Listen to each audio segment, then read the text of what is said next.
Tudo bom, Miro? Como você tá? Uma baita de uma gripe, mas tô bem. De E novo, você você, tem tá bem? pegado muita gripe, essa imunidade tá problemática. Tá baixinho, né? Tá baixinho, né? Pois é. Uma gripe lascada. Daqui a pouco vou fazer um testinho para ver se eu tô. É É. só uma gripe mesmo. Mas Não, tô bem, Covid e Thalita. E você, dengue tem gripe? pegando geral, né? Tem que tomar cuidado, Olha, testar, porque estão pegando mesmo. Pós-carnaval, ainda mais, né? Eu tô bem, tudo bem por aqui, sem gripe, sem Covid. Diga, o que que é isso? daqui a pouco eu Máscara? saio com a minha madrinha para ir na farmácia para ver o que eu tenho.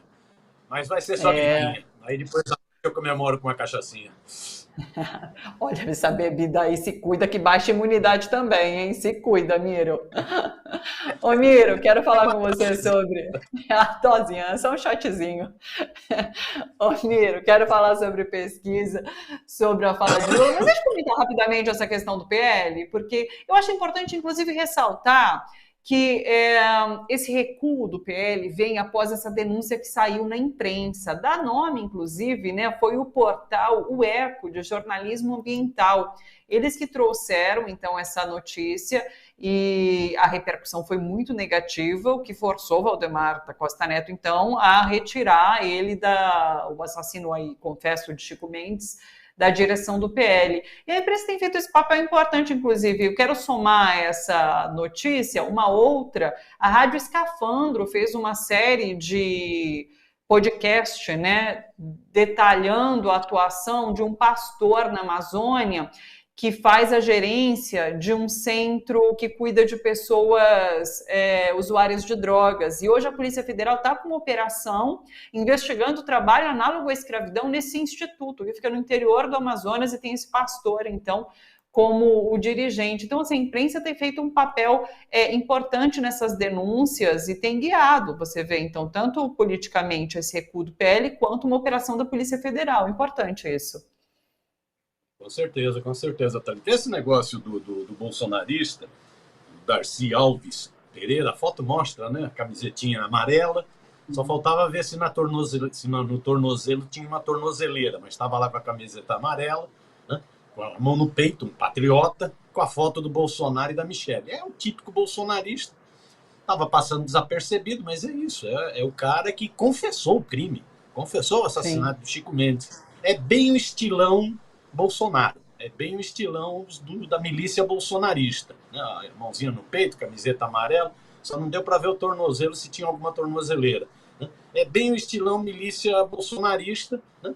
O Valdemar está escaldado, porque o Valdemar sabe que estão de olho no PL. Né?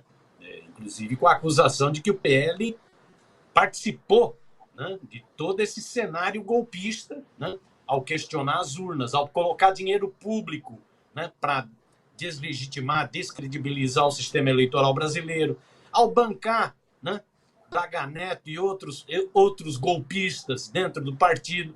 Então, Valdemar da Costa Neto, que teve uma operação de busca e apreensão que acabou se transformando numa prisão, porque acharam na casa dele uma arma ilegal e uma pepita de ouro ilegal também, o Valdemar da Costa Neto está escaldado.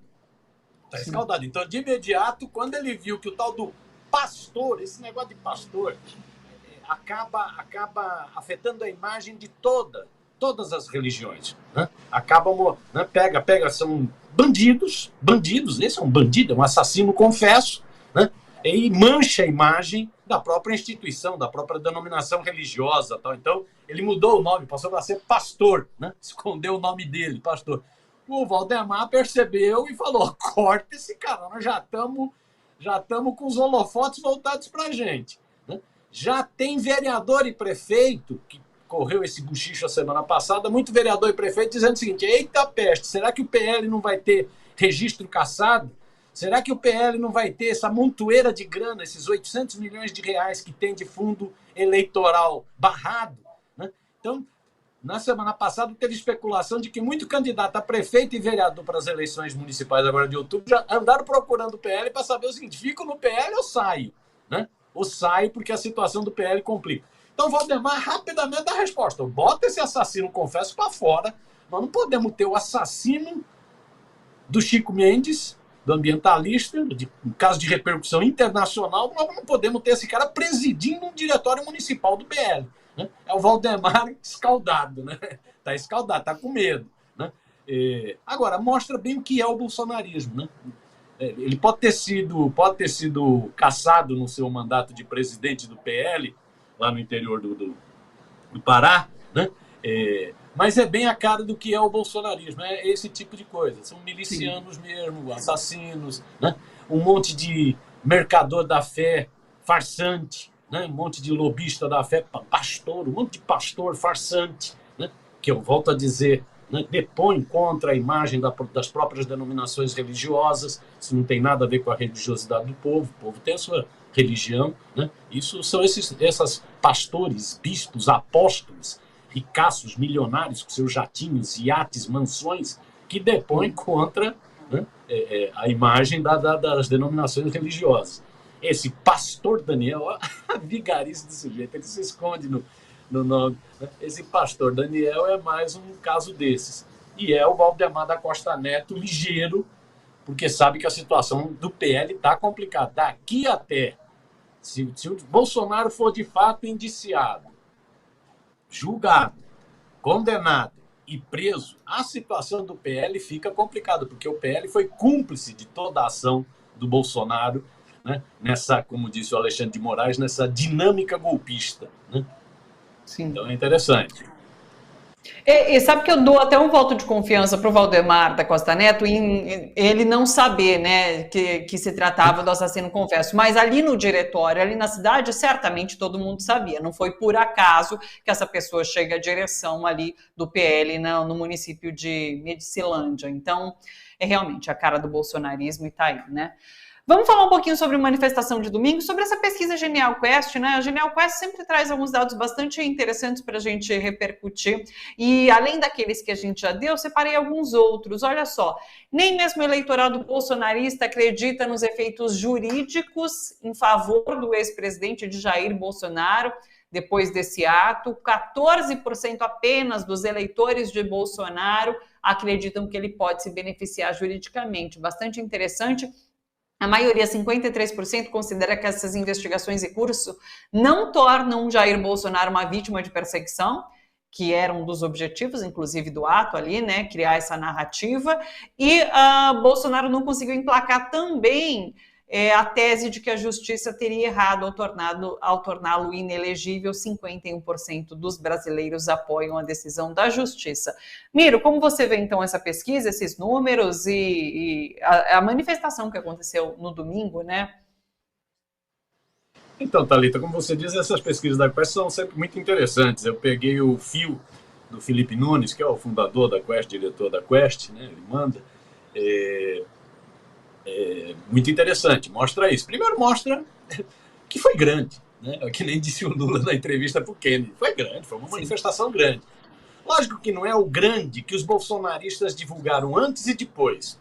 Antes o Vanguard tinha falado que ia ter 700 mil pessoas, o pastor Silas Malacheia falou que ia ter 300 mil pessoas. Depois, o Vanguard falou que teve mais de 1 milhão de pessoas, o Dudu Bananinha também. Não foi isso, não foi 1 milhão de pessoas, não foi nem 600 mil, nem 300 mil. Né? Esse levantamento a partir de fotos, né? De drones tal, da USP, né? Do monitor da USP, talvez se aproxime mais uma manifestação de umas 180 mil pessoas. Ou se não, esse levantamento que a Folha faz, que nesse caso não fez, né? Que cada quarteirão, se tiver bem apinhado de gente, junta 40 mil pessoas, então 4 quarteirões, 160 mil pessoas. É uma manifestação grande. Não é o que os bolsonaristas falaram antes e depois. Eles, lógico, estão fazendo onda, né? Não bombou desse jeito, mas também não flopou. Foi um ato forte, como disse o Lula, e com uma pesquisa da Quest reconhece. Foi um ato forte. Foi um ato que mostra que a extrema-direita tem força no Brasil. A extrema-direita tem força no Brasil, é exemplo de que tem força na América Latina, que eu digo Milei agora na Argentina, o presidente de El Salvador, um punitivista, né? Um fascista, que eu diga na Alemanha agora, a mesma reportagem, né, da Deutsche Welle, mostrando a força dos neonazistas na Alemanha, que eu diga a recente pesquisa em Portugal, o partido de extrema-direita pode ganhar a eleição em Portugal agora em março, né? Então a extrema-direita tem força, é um fenômeno mundial que se junta no Brasil, também a traços históricos. A extrema-direita tem força. Isso o ato mostrou, é o que o Lula diz, ó, não dá para esconder, está lá mostrando, mostrou, é isso. Tem força e é preciso ficar atento. E é o que a pesquisa mostra. É o que a pesquisa mostra. Eu acho que foi um ato que serviu para juntar a tropa do Bolsonaro. O Bolsonaro estava preocupado, porque depois da operação Tempus Veritatis, vários bolsonaristas ficaram quietos, tinham sumido. Vários governadores bolsonaristas não se manifestaram. Ao contrário, estavam aparecendo muito em fotos com Lula. Vários líderes religiosos, com exceção do Silas Malafaia, do Silas Malacheia, não se pronunciaram. Empresários golpistas não se pronunciaram. Então, o ato serviu para o Bolsonaro tentar agregar a tropa dele novamente, evitar a dispersão. Eu acho que o ato serviu para um terceiro fator também. O ato serviu para ele orientar a tropa dele. Isso foi muito discutido no QG do Bolsonaro. Hoje mesmo, numa entrevista, ele fala isso, né, para aquela revista extrema-direita. Né? Ele foi muito discutido no QG. Qual a orientação, qual é a mensagem, o que o ato mostra, o que o ato indica para os bolsonaristas. Ele trouxe uma mensagem, é a mensagem da anistia, do apaziguamento, da conciliação, que é um discurso para um defensor da tortura, da ditadura, dos assassinatos, para um cara que sempre desrespeitou as instituições, é um discurso de uma falsidade impressionante, mas é o discurso que ele está apresentando. Queremos anistia, queremos a paz, é o Bolsonaro, paz e amor. Bolsonarinho, paz e amor. Foi a mensagem que ele passou no ato, que é uma falsidade. Essa pesquisa Quest é interessante. As pessoas reconhecem que o ato foi grande, mas as pessoas dizem o seguinte, não altera o curso do processo. Né? Não altera nem a questão da investigação da Polícia Federal, só 11% acreditam que isso vai alterar a investigação da Polícia Federal, a pesquisa Quest mostra. Não altera o processo no Supremo Tribunal Federal, ninguém acredita. Né? 47% acham que ele participou realmente do golpe, da dinâmica golpista, ou seja, com ato ou sem ato, ele participou. 51% desse dado que você deu agora, muito interessante da pesquisa, 51% acham que o TSE, que o Tribunal Superior Eleitoral, acertou ao torná-lo inelegível, né? E 50% acham que ele vai ser preso. Né? Então, apesar de ser um ato forte, apesar de ser um ato que evitou a dispersão do campo da extrema-direita, e apesar de ser um ato com mensagem, com a mensagem da anistia, isso não colou.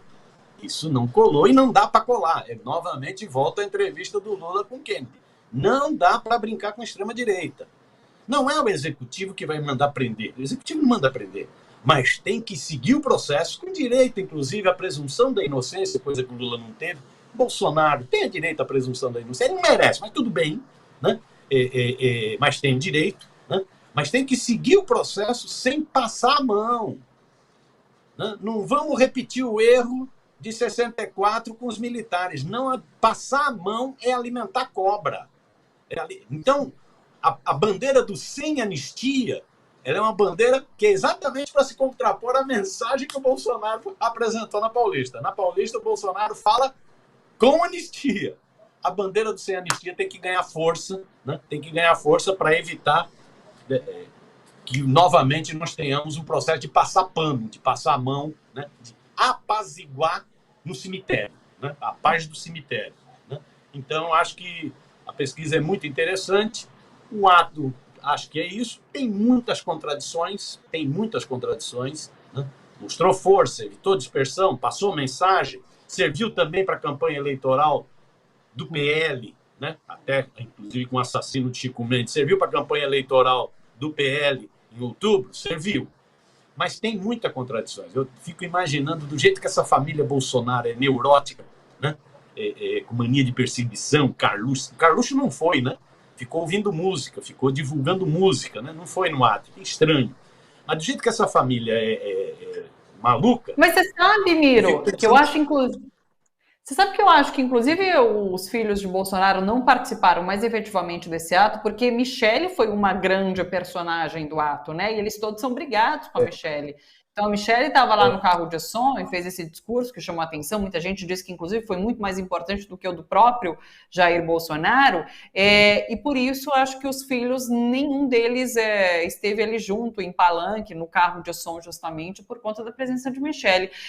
Deixa eu chamar a atenção, inclusive, para essa pesquisa da USP, falando sobre essa questão da religião e já juntando com o discurso da Michelle também, Miro, porque a pesquisa da USP trouxe que a maioria no ato era de católicos e não evangélicos, né? E a gente tinha essa percepção inicial de que os neopentecostais que estavam em peso ali reunidos nessa manifestação, já que o próprio Silas Malafaia que chamou, né, o ato junto com o Jair Bolsonaro. Como que você viu essa questão e esse discurso da Michelle Bolsonaro que diz algo que nem a bancada evangélica tem coragem de dizer, né, de que é isso, vamos capturar o Estado, vamos deixar de ter um país, um Estado laico e vamos tornar o Estado um Estado religioso. Enfim, como que você viu essas questões? Então, só uma coisinha que eu tinha esquecido, ainda sobre o ato, as contradições que o ato gera. Né? É isso, só o Flávio Bolsonaro foi. O Dudu Bananinho, o Eduardo Bolsonaro, não foi porque ele estava naquela conferência lá nos Estados Unidos e parece que teve um problema de voo. O que mais chamou a atenção foi o Carluxo, que não foi, fez na hora, inclusive, do ato, ficou divulgando música, né? Ficou postando música. E o Jair Renan, o filhote 04, que também está todo enrolado, que também não foi. Né? Agora, quais as contradições? Eu fico imaginando na cabeça dessa família, que é totalmente neura, né? Eles devem estar se perguntando, por que o velho da Havan não apareceu? Ele adorava aparecer em atos com o Bolsonaro. Por que o empresáriozão da Havan, o Luciano Hang, não apareceu? Por que o empresáriozão da Tecnisa, o Nigri, não apareceu? Por que o empresáriozão da Coco Bambu, né, o Afrânio, não apareceu? Por que outros líderes religiosos não apareceram? Quem capitalizou foi quem pagou, inclusive, tem que ver inclusive de onde vem esse dinheiro, né? Quem pagou foi o Silas Malacheia. Mas ele mesmo já tinha chamado os outros líderes religiosos de cagões e covardes, todos. Então há muito atrito aí, há muitas divisões que vão começar a pintar com mais força. A pesquisa que foi feita pelo monitor da USP, no domingo, né, diferente da Quest. A Quest pesquisa, não foi no ato, é uma pesquisa, mais 2.000 pessoas que não participaram do ato. Né? A pesquisa da Monitor, que foi feita na Avenida Paulista, eu acho que ela revela, o Lula na entrevista com o Kennedy, ele fala assim, a manifestação foi grande, mas não sei como essa turma chegou aqui. Eu acho que revela que quem chegou lá é fascista. Chegou de conta própria, de convicção. A pesquisa é impressionante nesse sentido da Monitor. Porque ela mostra o seguinte, quem estava lá? Estavam homens, maioria, quase 70%, brancos, maioria, 60 e poucos por cento, com mais de 45 anos de idade, maioria, né, juventude menos, católicos e não evangélicos, católicos, 40 e poucos contra 20 e poucos, né? E numa realidade à parte, 90% acham que Bolsonaro ganhou a eleição, 90 e poucos por cento acham que nós vivemos uma ditadura do judiciário no Brasil, ou seja, uma realidade à parte. São fascistas. Ali não foi gente que foi bancada, não. Foi gente que foi mesmo. Branco, homem, nível universitário. Sabe qual é a média? 21% ganham mais de 10 salários mínimos. Na sociedade brasileira, só 3% ganham mais de 10 salários mínimos. 9% desses 21% ganham mais de 20 salários mínimos. Ou seja, é uma turma de classe média. Eu gosto de utilizar o termo, às vezes, classe média, que é uma mistura de média com outra coisa. Né?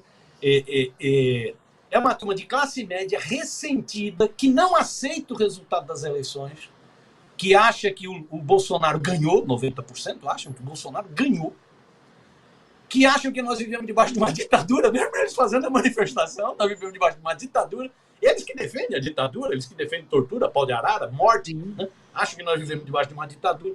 Então, quem estava lá não foi por esquema, não foi... Lógico que teve esquema de ônibus no interior e tal, mas quem foi lá foi por convicção. O que torna mais grave ainda, porque é isso, mostra que você tem isso que o Lula fala, não subestimar, ficar esperto, ficar atento.